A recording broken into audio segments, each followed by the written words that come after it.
So, dear sisters Benigne and Sister Maria Monica, it's really nice to have you this morning that we can share a little bit about our missionary vocation.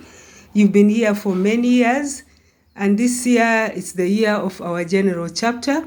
We would like to include you, that we hear your voice as you share what your aspirations are, your desires are for our general chapter. So you are very, very welcome. We shall begin with the senior most sister, who is Sister Benigne. So, Sister Benigne, welcome. Thank you very much. Yeah? I'm glad to see that the Generalate is still interested in us old sisters. It makes us feel that we are not just thrown away or not at all recognized anymore as members, active members of the congregation, but we are still even asked for our own opinion and our experience. All right, we will say what we feel. At first, about myself, I'm Sister Benigne, as Sister says already, and I've been in Africa now for 68 years. My first 3 years were in Zanzibar, where I was teaching. And then I came to Kenya. And in the whole, I was teaching for 14 years. But then I was asked to go into the pastoral work because Catechist Training Center started, and we had one already in Taita, and that they needed the replacement of a sister there, and I was asked to go there after doing a course in catechetics. I was at first there in Bura, and then I started my career in teaching catechists, and that was for me a very, very great joy. I had the privilege to start a new center in Bikini, and this center I was leading myself for 20 years, leading and teaching. I had a teacher, a catechist helping me, and also afterwards a sister. Now, only later, after 20 years, I was released by Sister Magna.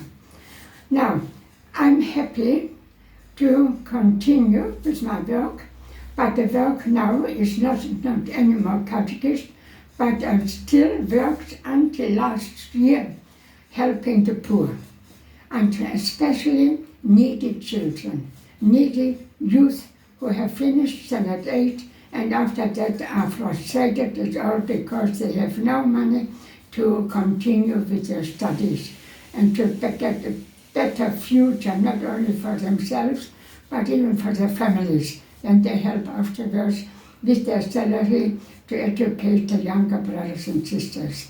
And that work I did until 1 year ago, and then I handed it over to Sister Rosemarie Gituma. And I'm very grateful to Sister to carry that on.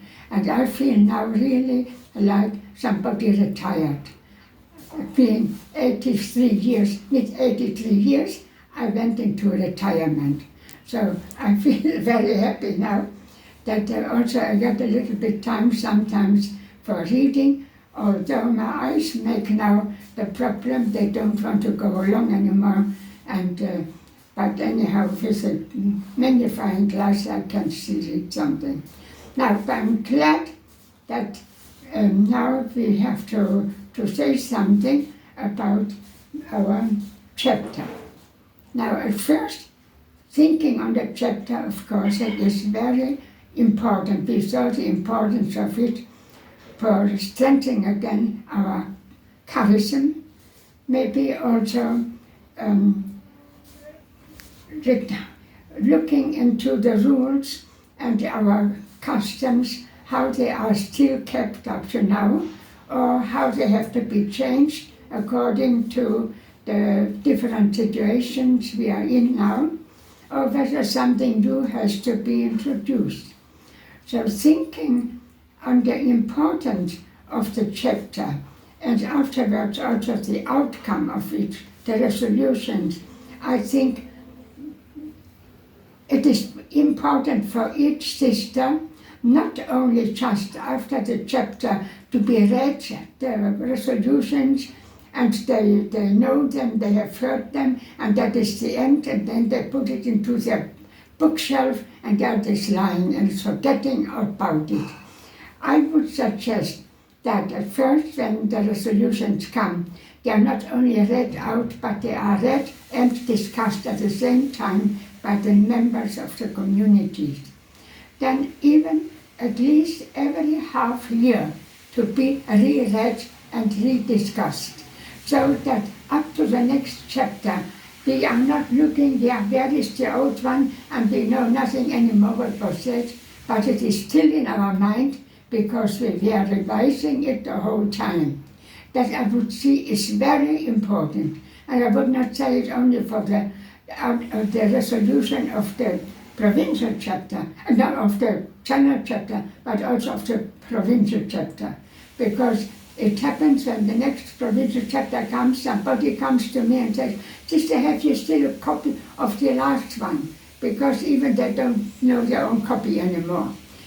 Not only the copy is lost, but also what was written in the copy is lost again. That is, therefore, many of these beautiful inputs at one time are lost because they are not revised. They are not kept on. And I would say it is a very, very important thing to establish something, a rule or a method, or I would say a method to revise these all the time.